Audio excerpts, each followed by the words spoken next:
Lovely.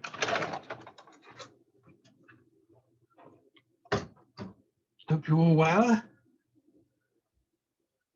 So, feet about hip width apart, as always.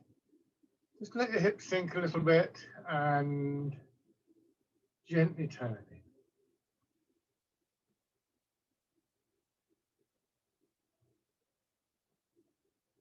Weight forwards, hips dropping back. Giving yourself a chance to settle into what is hopefully a kind of familiar and reasonably comfortable posture. As always, rest when you need to, shake out when you need to.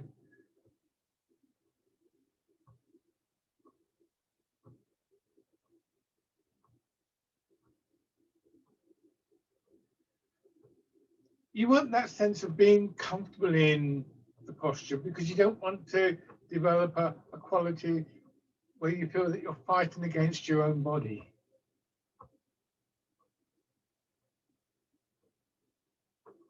Better to sort of give your legs a rest and then come into the posture again, and to gradually build the movements, to build the practice.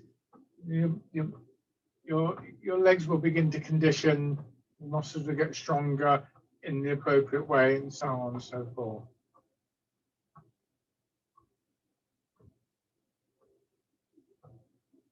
Turning in the middle of your body.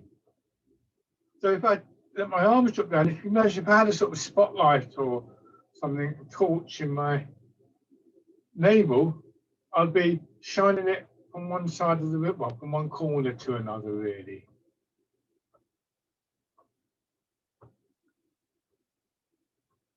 And then we feel that movement building through our body.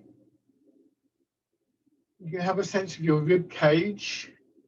The rib cage should feel full but supple. So as bones go, your ribs are fairly flexible. They have to be because, of course, the rib cage expands and contracts.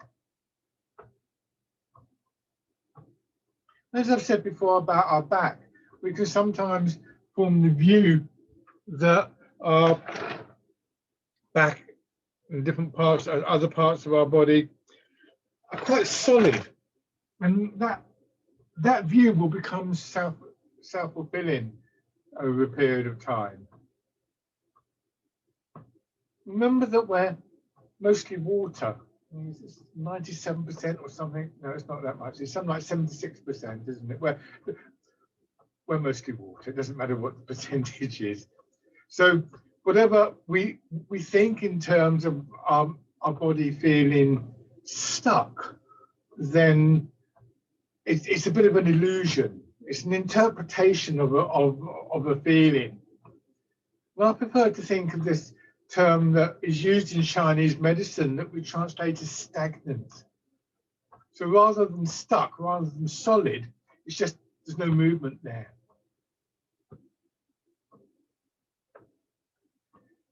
And stagnant is a fairly accurate description, I think, of that feeling of just sort of like a kind of tiredness. It takes an effort to move, and so on and so forth. A little bit of movement will begin to ease that stagnation. It's like if you've got a sort of like puddle on the ground and there's no water getting in or out, it'll stagnate. If you had a little channel either end and the water could flow through, it would freshen the water each time.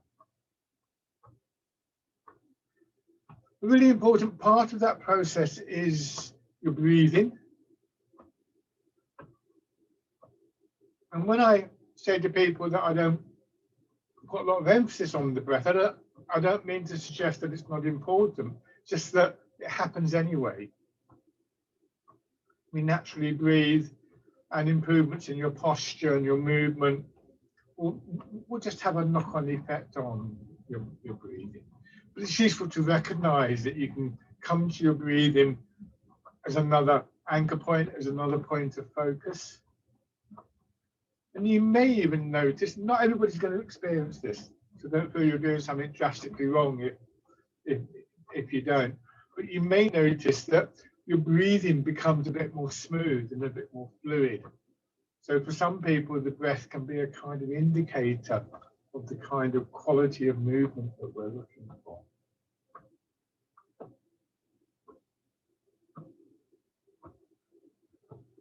Your arms feeling quite heavy, because they are quite heavy. And it's quite difficult to let your arms drop their full length. We quite often find ourselves sort of doing this, holding them up artificially, almost as though we're a bit worried that our arms are going to drop off. But I've never known it to happen, so you'll probably be quite safe. And then just raising your arms a little bit. I like this exercise for several reasons. I like the way it opens up the chest, and this sort of opening here as well, where your arm meets your chest. In there, about halfway along that little line, that little crease, sits an important acupuncture point for the lungs. Lung 1 is its number. I can't remember its name offhand. Also, because your arms are out here, that sort of broadening across your chest is good. Make sure though that your hands are slightly in front. Don't pull your hands back, because A, you'll constrict your back, and B, you'll start to pull in on your ribs. It's a good way of stretching the pectoral muscles, but we're not trying to do that. Another good thing about this exercise is that with our arms held in a definite position, sometimes it's easier to feel that linking between what's happening here in the middle part of the body, the middle dantian, and the movement of the arms. Holding your arms in the correct position and not trying to move them will ensure that they move along the correct pathway. And then just letting your hands drop. Just settle into your posture again. Sometimes it's useful to just take a couple of very deep breaths, remembering that we try and breathe into our belly, or we imagine our lungs are down here in the belly. So don't artificially pull your belly in.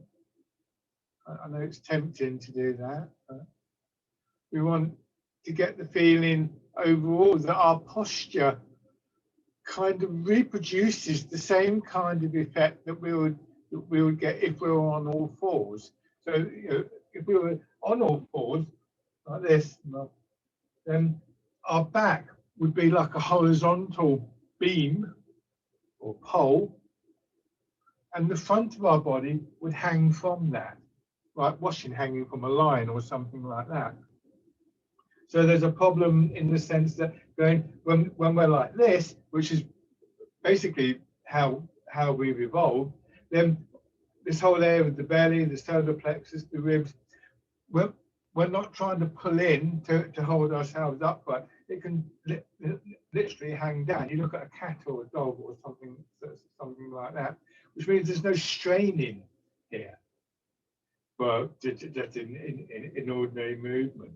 So when we go to here, we want to try and reproduce that. It's fair enough to say, I think, that the toning of the core muscles, as they're sometimes referred to in the abdomen, support our back. But if what they're doing is supporting our back, then it's difficult for them to get engaged in breathing. And one of their key functions is to help with this overall sense of breathing. So standing, feeling the support of your legs, feeling the support of your spine. Just have a sense of an inner structure within your body. Something that continues to hold you up as you start to release tightness and stiffness, not just in the belly, I mean in the back and the chest and all sorts of places that we tend to do. And remembering that is actually quite a useful thing. There is a support there. It's like, you know, if you're sitting in a strange chair, you kind of feel your weight, you kind of feel is this chair going to support me before you actually relax into it? It's the same thing. And then just sinking down and pushing up. This is very much our legs at the moment doing this. What we can often find ourselves doing, particularly when we bring our arms into the movement, is we sort of do this and then this and then this. No, that's exaggerated. But, or we start to try and pull ourselves up. Remember, that's actually not possible, apparently, according to the laws of physics. I'm not about to try and teach you. You push yourself up. Then bring your arms around into the movement and rooting down. Pushing up, then your body expand a little bit. Get your arms into position, drop your hips, feel your hips pulling your shoulders down.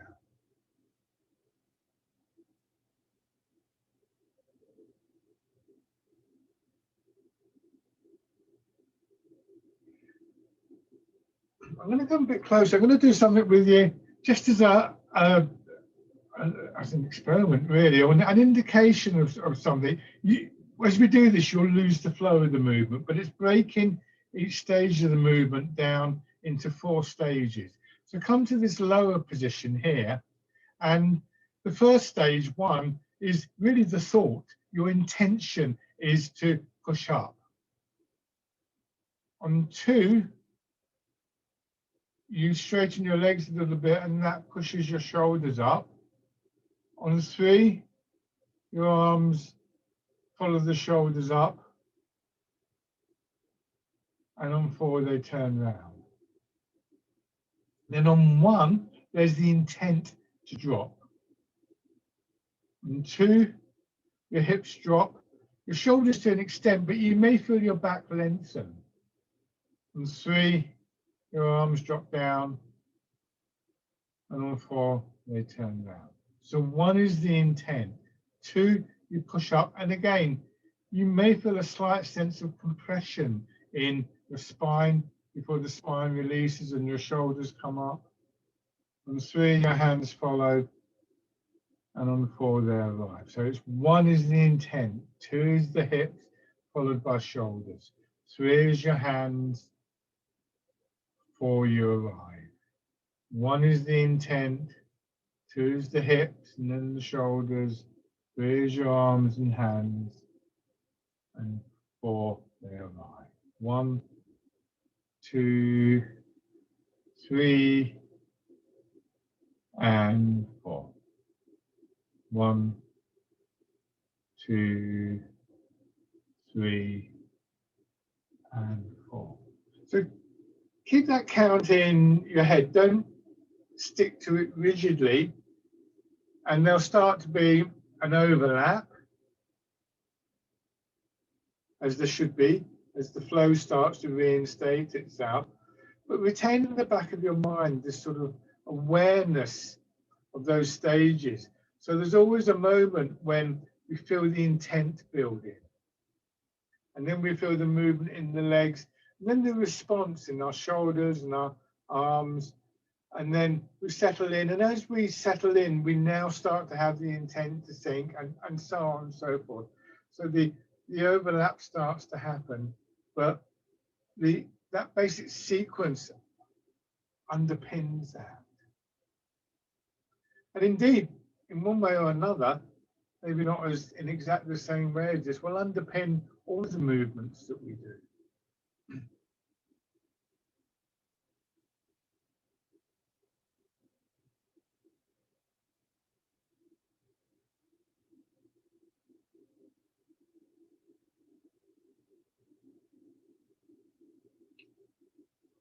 And when we change to the wild goose, do the same thing. 1 is the intent, 2 is the shoulders, 3 is the arms and the opening in the upper body, 4 is the arrival.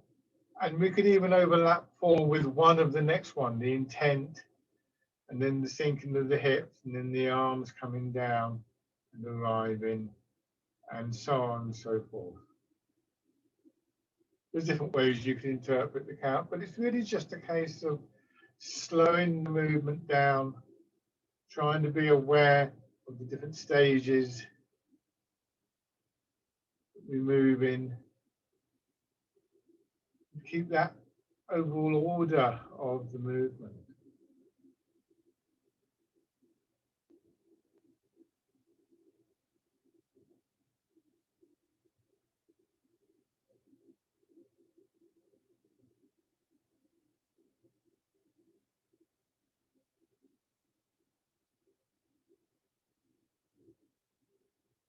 And then change into parting the clouds.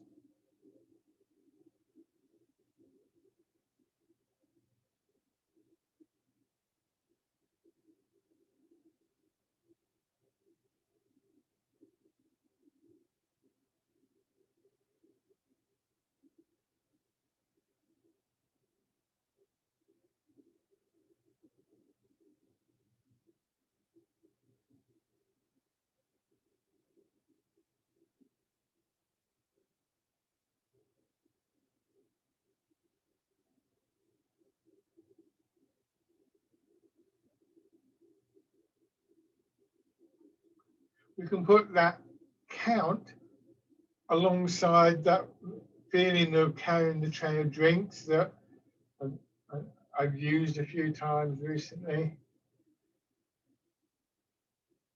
So they both have the effect, in a sense of slowing down our arms, I suppose you could say. Now change into Dragon Plucks the Stars from the Sky.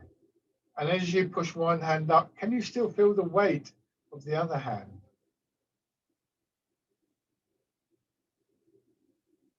So although you feel one side expanding, remember that arm that's hanging down is quite heavy.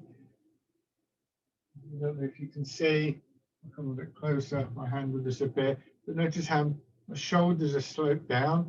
That's quite difficult because what can often happen is this, and we can often get stuck in this kind of position with the shoulders up. So when that happens, those muscles there have to stretch. So again, that's one of the reasons why it's quite difficult to let the arms drop all the way, is because there is a bit of a pull on the muscles.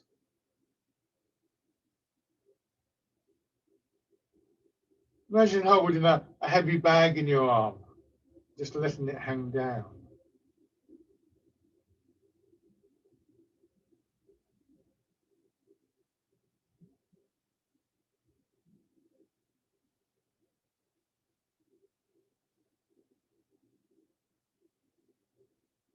One more on each side.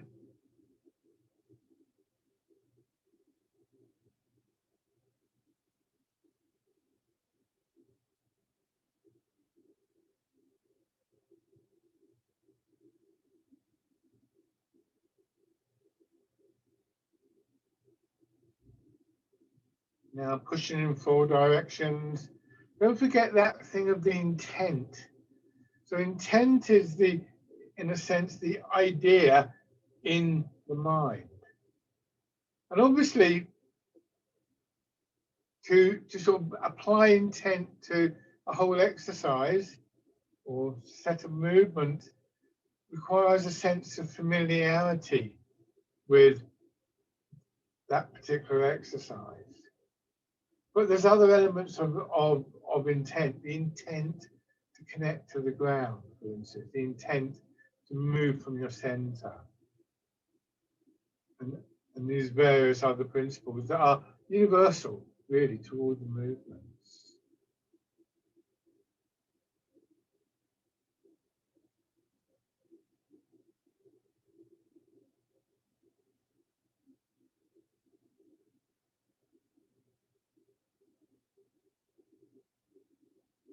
Don't mistake intent for thought. It's more abstract than that, and somehow comes from a deeper place. A thought takes quite a while. An intent is actually very quick. Turning the tap on, something comes from the mind via the brain and the nervous system.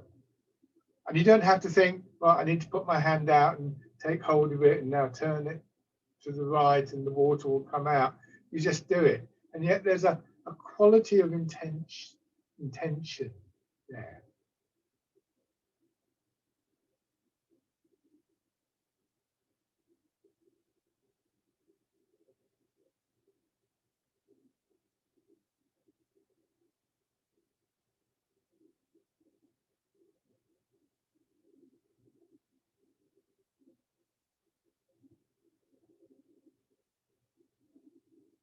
One more round.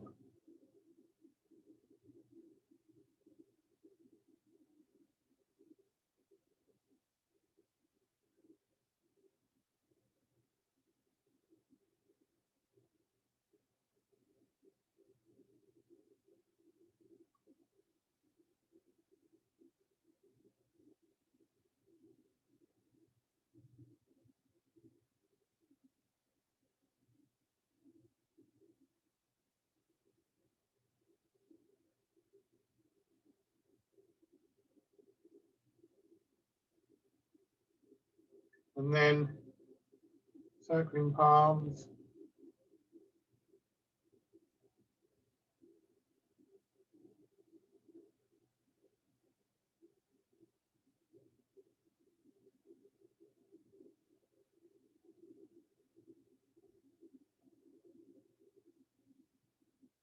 Remember, weight forwards, hips dropping back.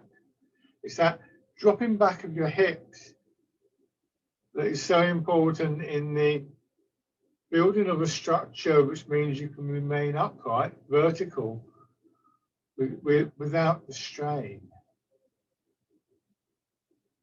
Now, add in the turn if it's comfortable.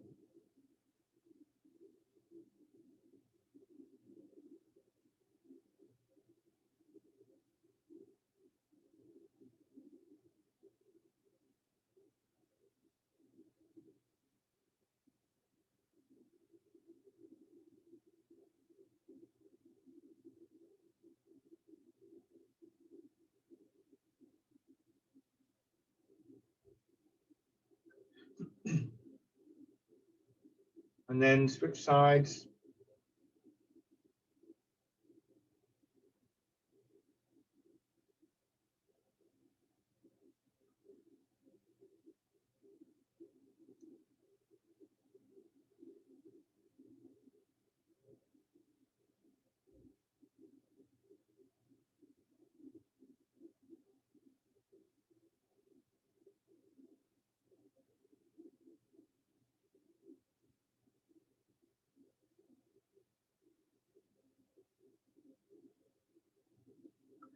Now add in the turn.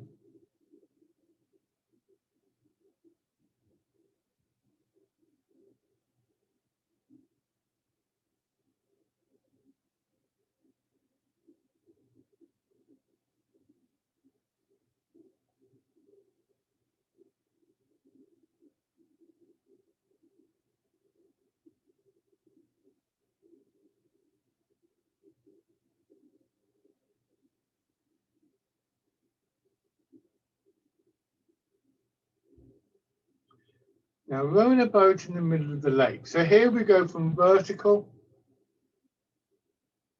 to horizontal, and back to the vertical. So it gives us a chance to just work with this process of coming from vertical to horizontal with a minimum of straining, no straining, ideally. And again, the key is going to be what happens in our hips. I imagine somebody standing there, going to push down on the tail of my spine, straight down. That will tilt my pelvis back. And if I've got the connections, if I'm aware of the connections from hips to shoulders and to the crown of the head, then that will start to work for me. An image I sometimes offer to people is, if you imagine like the sort of pulley cords you get on blind. Imagine one from your left hip to your left shoulder, one from your right hip to your right shoulder, and one from the tail of your spine to the crown of your head. And as they're pulled down, your two shoulders and your head will come up like pulling down on the pulley blind, on the blind pulley rather, will draw the blind itself up. A good example where, you know, an idea, an image in our mind can feed into that quality of intent. You're intending to come up without the strain.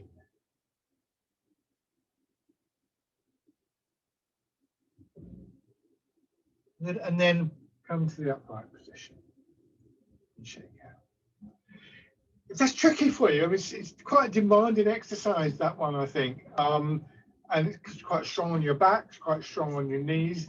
And for a long time, I didn't bother teaching it particularly because I felt it was a bit too strong. And I realised that what was going on in the exercise was quite important.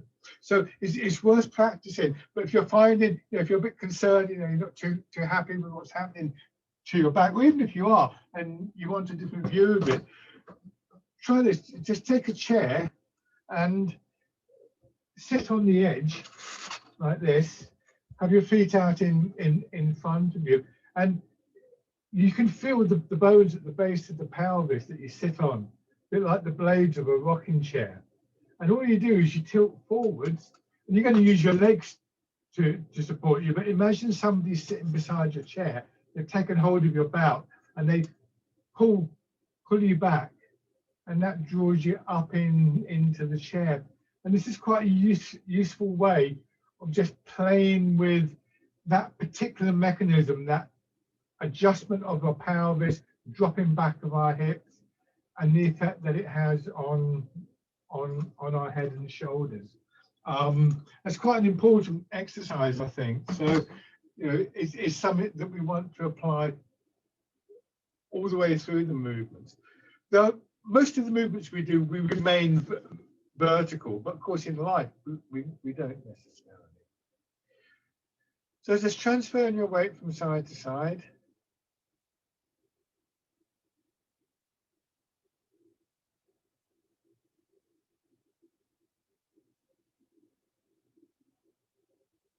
Turning a little. And bringing your arms into the movement for bear play.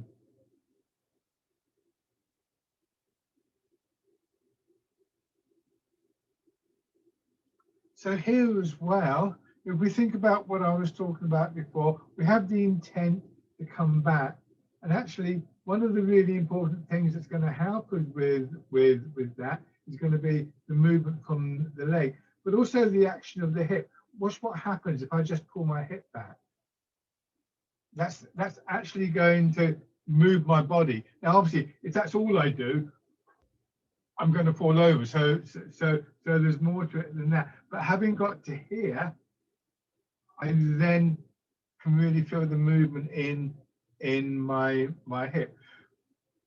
A reinforcement of the connection working from hips up through my back and my sides, my shoulders, my arms,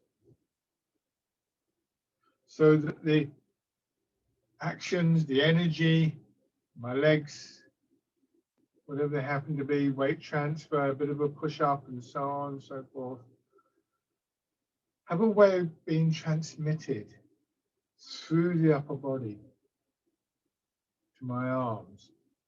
And of course, in that sense, the sense of the energy that comes from that connection to the ground, from the rooting down through our legs,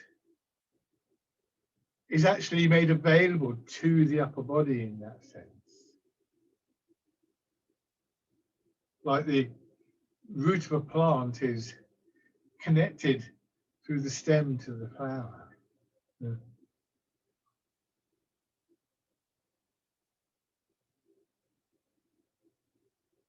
Nice smooth feeling in your back. Just letting your shoulders roll a little bit. And when you do that, you'll feel sort of a little bit of expansion and contraction in your sides and the side of the ribs. Think about the spaces between each individual rib.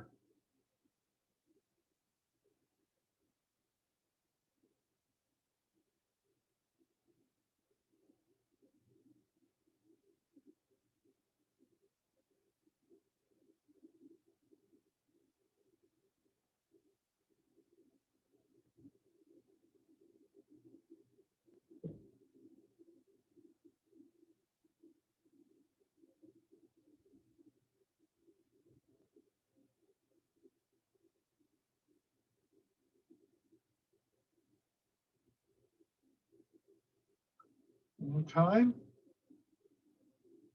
And then swimming dragon. So hands together.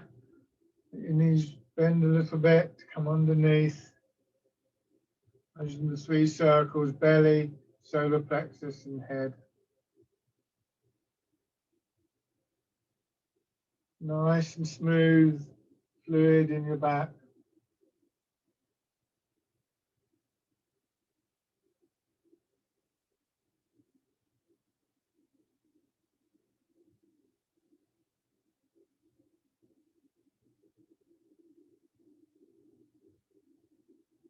So feeling your sides.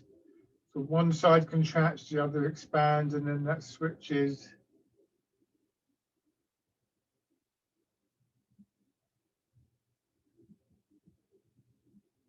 If you wish, try having your feet together. Remember, that does make it stronger, particularly in your knees. So be careful if you're going to do that.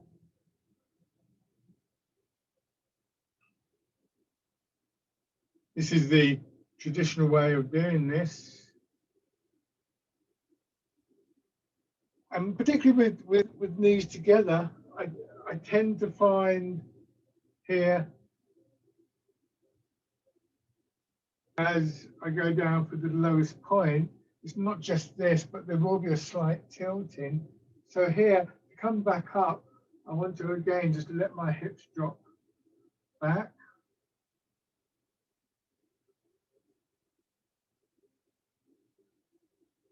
And then change direction.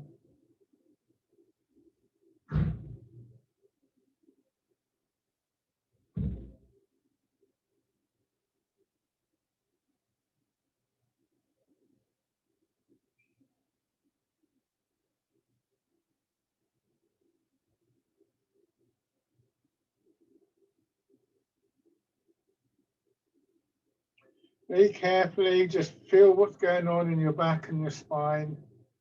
Make sure that you're not asking any part of your back to move too far. This is not a competition to see who can move the furthest. Just judge for yourself what is the right amount of movement to get that sort of soft release, but like the spine was being very gently massaged.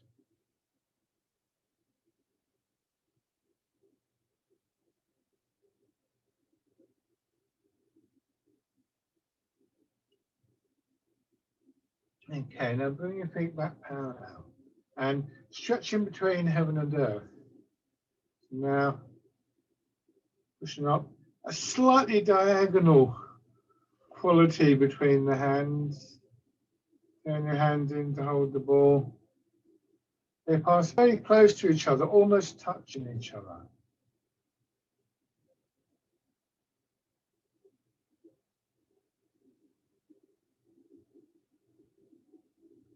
Sinking down a little bit, pushing up. Again, you can begin to feel that expansion and contraction in the sides, that gap between your hip and your lowest rib, and then the spaces between the ribs expanding and contracting. And if you think about it, that's going to have a clear effect on your breathing. So the breathing pattern for this one will tend to be in breath as you push out, out breath as you drop down. You can begin to move the weight if you wish. When you do this, think back to that sequence of 4 that I counted for you in the first exercise. And just apply some of that. So you go across, you settle in, you sink down, and you think about the movement. It's like you have the intent to move, and then you push up. Same thing on the other side, you sink down, intention is there to push up, and you push up. So you don't hurry that bit. What you will find after a while is, in a way, that particularly that first stage of intent is automatic. It's part of what you're going to be doing in any case. So it's there really underpinning the whole movement. The intent to settle in to your foot and then bringing the other foot in if you wish. I mean, you don't have to take it to each stage. See how it feels. And then, of course, if you're feeling up to the challenge this morning, just raise your foot. That doesn't feel like the appropriate thing to be doing this morning. That's fine. It's not a failure. It's not a necessity to stand on one leg. It's just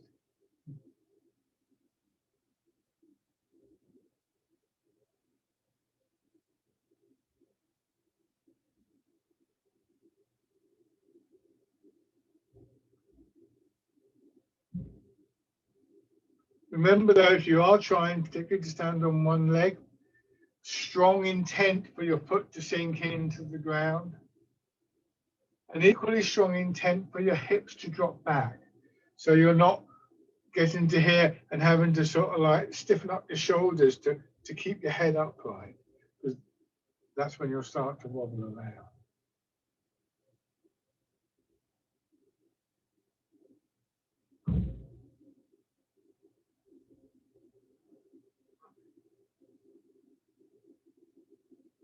Good, and then bring your feet back.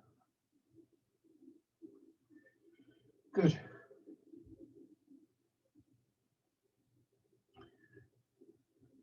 So that quality of intent really underlies everything that we do. We sometimes say in Tai Chi, first in the mind, and sometimes interpreted as the thought, but actually intent, if you like, comes before the thought, or sometimes overrides it. We do lots of things without deliberately thinking about them.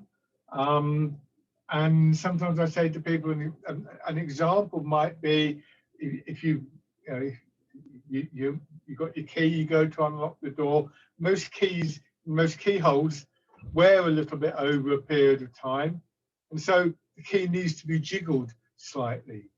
And if you try to describe to somebody what you just said, well, you've got to move the key up a bit, then pull it out a bit, then down, then push it in, and then turn it to the left, and then it will open.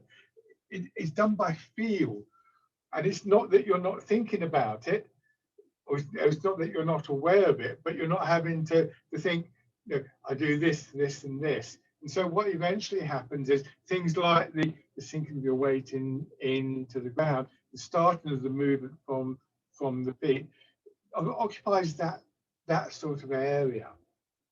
So have one foot forwards, and again, just for a moment, begin to think about that order of movement. We could apply the same thing. One, we start in the back foot. One, we have the idea of going forwards. Two, we push down through the foot. Three, the hips and shoulders move. Four, we arrive. And then one, we have the idea. Two, we push down. Three, the hips and shoulders move. Four, we arrive.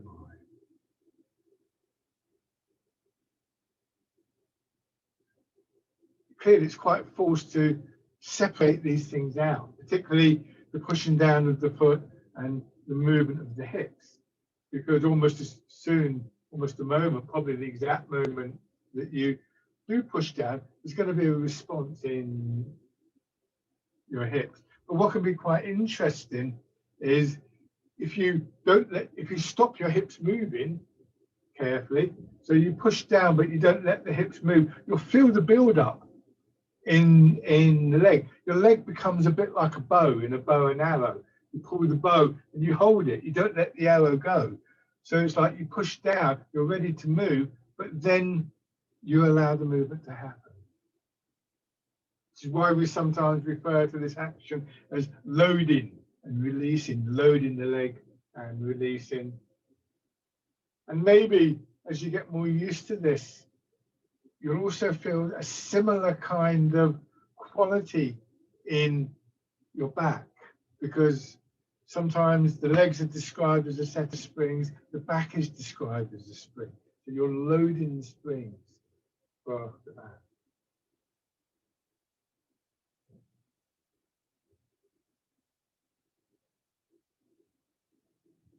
And then raising your toes and your heel.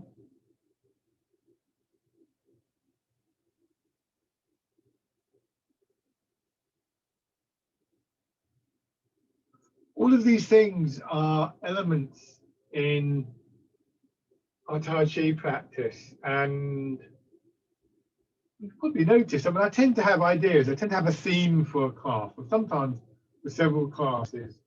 So often that's a reflection of where my attention is, where my focus of practice is.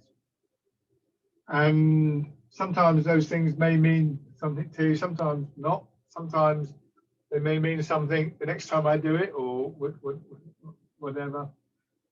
But they're all just different ways of looking at the same thing. Then stepping in.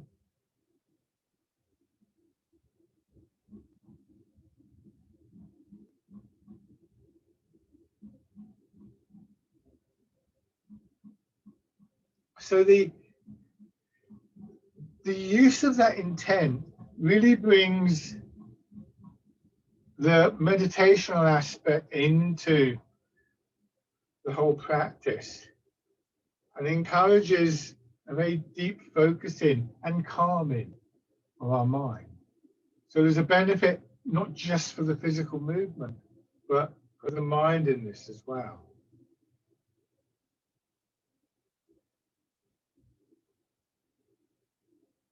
And then on the other side.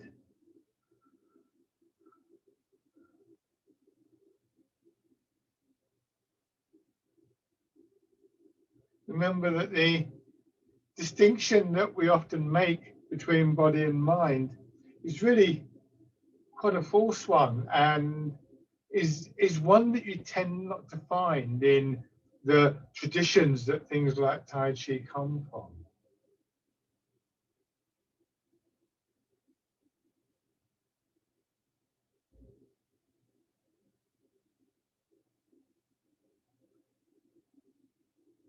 Remember as well that certain aspects of modern science, particularly neuroscience, actually reinforce that connection between body and mind.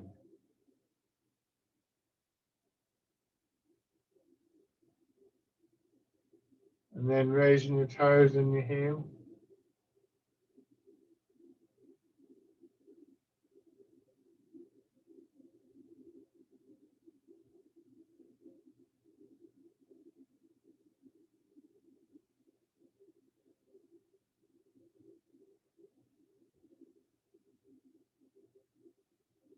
Stepping in.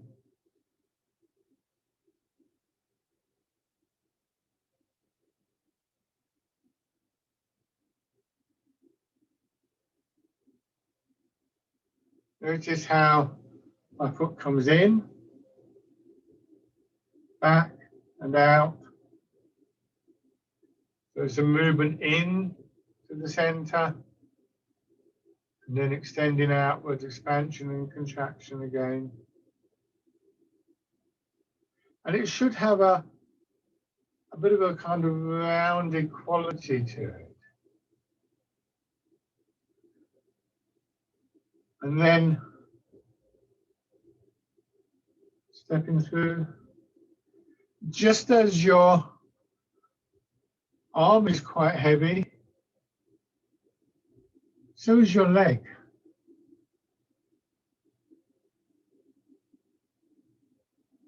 fact, your leg is heavier than your arm, Mr. Wall. Then go back the other way.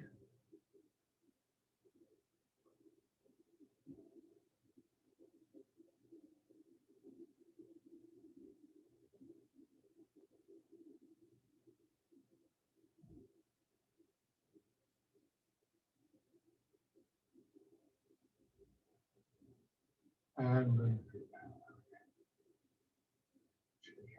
I don't know if it was this group that I showed this with last week, but I'll show it again because some of you wouldn't have been there anyway. But if I put this cushion down, this isn't quite big enough for me actually, but it's the best I've got. So, and I put it next to a wall. You'll see why, because I want the support of the wall. I stand on this. I stand on this. I can actually just let my leg hang down, which is quite unusual, really, to get that feeling of your leg hanging down. As I say, I could do this being a bit bigger, really. And then you've got the wall for support, and you can just let your legs swing. Now, my foot is actually hitting the ground. Ideally, I would be a bit higher up, and my foot wouldn't hit the ground. It's a really nice exercise for the hip, the lower back, by the way, this one. So if you've got a garden with a step in it, or you've got somewhere you can hang on to something and just get that little bit of movement in your leg. And then when you come to the walking, what you want to try and do is you get to here, I raise my toes and I'm here. And what I want to do is just rotate the hip, bring the knee up, and feel the weight of the leg still pulling down on the hip in the same way as I do when I'm standing on the steps there. So it's quite a nice exercise. I mean, it's nice in its own right. It's nice to feel that freedom of the hip. Your hips can get a bit stuck, can't they? Because we're always walking on them. This allows them to hang down and allows them to hang down to their full length. So make sure it's a high enough step, and obviously safety is important. You're going to stand up on something, have something you can hold on to. So now have your right foot forward, so mirror my movements, and first of all, bird folds its wings.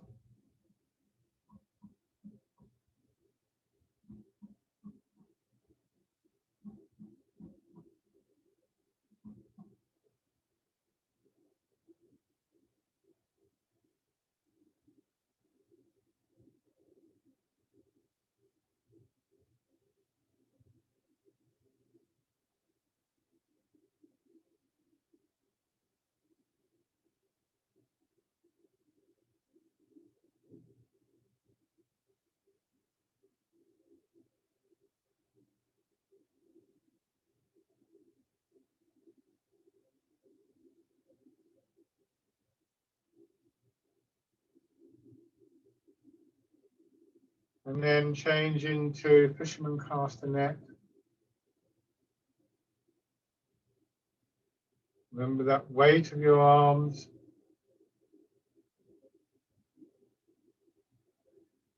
So when we move both our arms and our legs, we don't want to do so at the expense of the alignment of the body.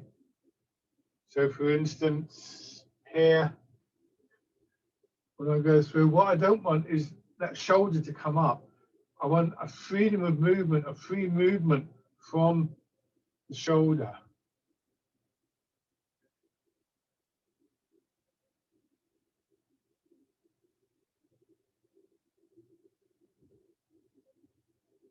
That's quite difficult. And then pushing away.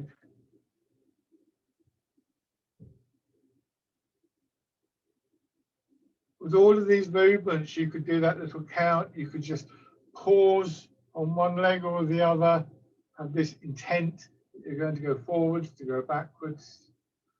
Or you could just use the idea suggested by the name, you're pushing on something. So if somebody said to you, could you help to I don't know, push my car or something like that. You wouldn't just walk up to the car and go, yeah, okay, there you go. You'd walk up to the car and you'd settle yourself in, and then you'd push. It'd take a little bit of time, and so on and so forth. We're going to move into Wind Blows the Willows. So go into your back foot, which hopefully is your left foot if you're mirroring my movements. Turn towards the front foot. And then as your arms come out, you don't want your shoulders to lift. So one image that I found quite useful at times, you imagine somebody very gently pushing down on your shoulders as your arms swing out. And that encourages your body to find a different method, different way of moving your arms.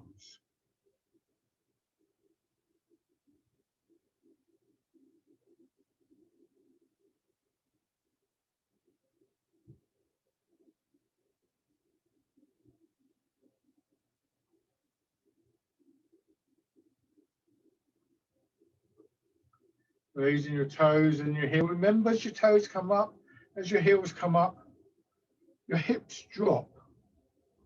In much the same way as when we raise our arms, we want our shoulders to drop.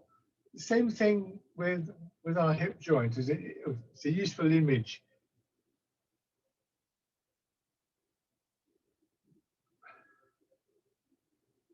So when we start to step, that means that we're more likely to remain stable because we're keeping the pelvis level.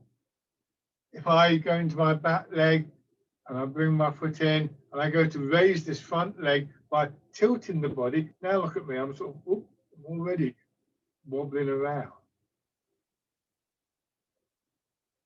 Remember with this one, you don't have to raise the foot. And if you do, you don't have to do it with that little turn. More important to think about what's happening to keep your pelvis and your shoulders level as you do this.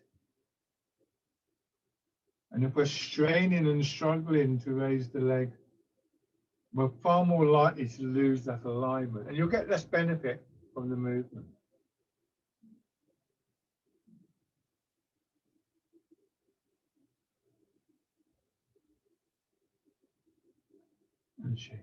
As always, it's not necessarily the case that the most dramatic seeming part of the movement is the most useful.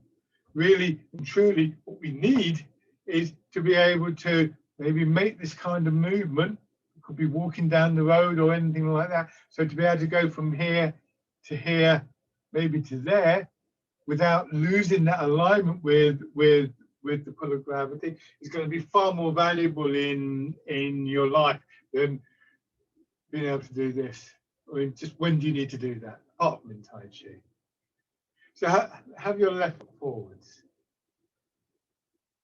Bird folds its wings.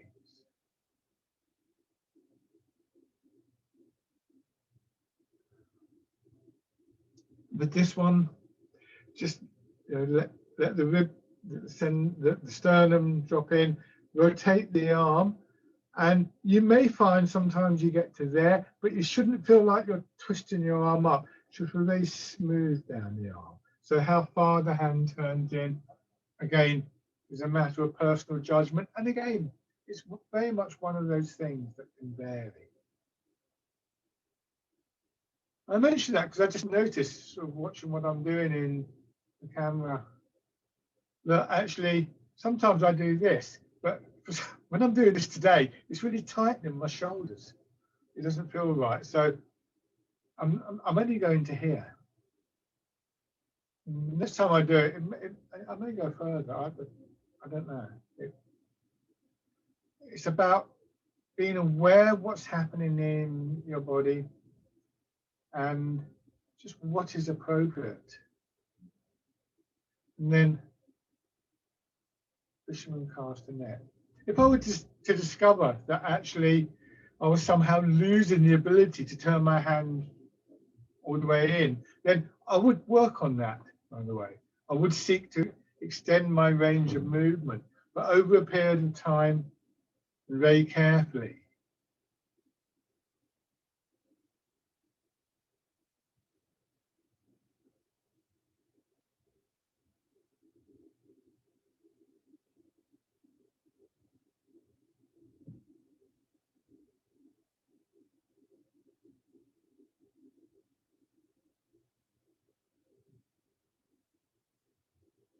One more time. Pushing a wave or pushing the boat. Have the idea of pushing something and then just release the movement. If it helps, you can think about loading the legs, loading the back, maybe even loading the arms. In terms of looking at the body as a set of springs, we have our legs as the primary, and the second comes the back and spine, the third comes the arms. They're still very much a part of the movement. Think of pushing somebody on a swing. You know, pushing a child on the swing, you push, the swing comes in, you sort of draw it into yourself and then push forward. You don't stand there and go like that because it hurts. You pull back and push through. And it's got that kind of quality about it. And then sit back and turn, wind blows the willows. So pushing away, but actually it's quite a good exercise for just feeling those three springs working together, if that's a useful image to you.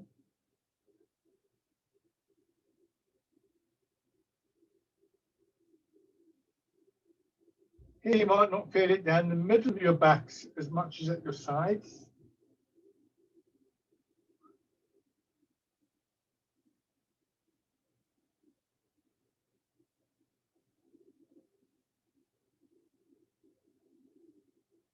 Raising your toes and your heel. Notice whether in the course of doing that, say, as you raise your toes, are you doing something weird with your hips? That's why I like to think of the hips dropping as the toes and the heel rise. Try and counter that. And then bring the foot in.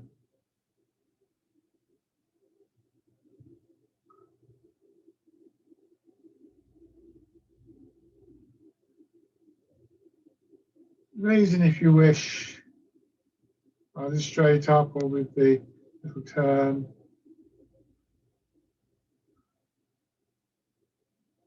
It's important to really feel the weight of your leg if you're going to do that turning movement, because if your hip is straining to hold your leg up, if you can't feel the weight of the leg pulling down on the hip, it's going to be a bit tight in your hip to make that movement.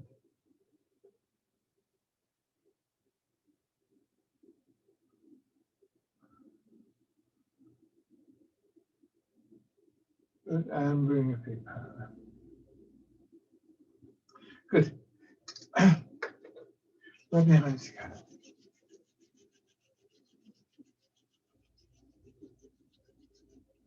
Tapping over your face.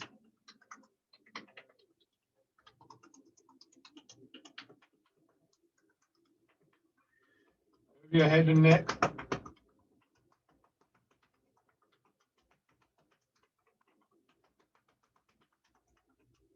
Down to one shoulder.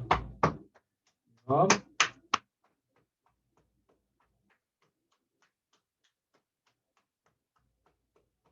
The other side.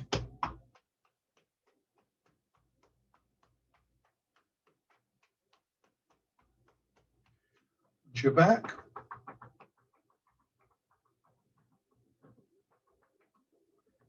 Around your hips. And your legs.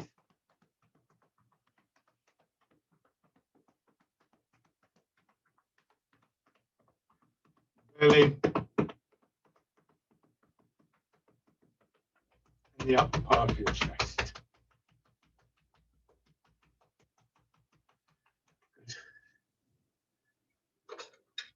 Feet hip width apart and just, in a sense, come back to what we were looking at the start as a way of just quieting everything, letting everything settle. So your feet and hips, feel that support from your legs, sinking down, feel the connection with the ground, and then just feeling your body expand upwards slowly embracing tiger, returning to the mountain. There's an element in this that we might describe as letting go. And in particular, trying not to grasp after details. If I've said anything in the class that you desperately want to remember, but you're not quite with, you haven't quite grasped it, drop me an email and I'll happily go over it with you, or we can do it again in class. So there's always opportunity to learn these things again. Coming back now though to this quieter central feeling, stillness and space.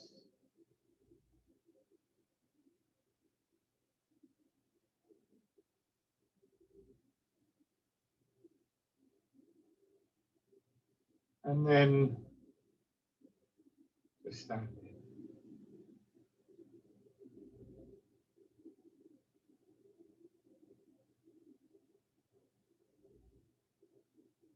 Shake out.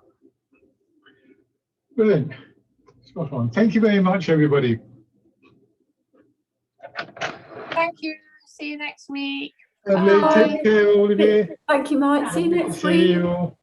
Thank you, Mike. Have a Bye. good week or a few days or whatever it turns out to be. See you soon. Bye-bye.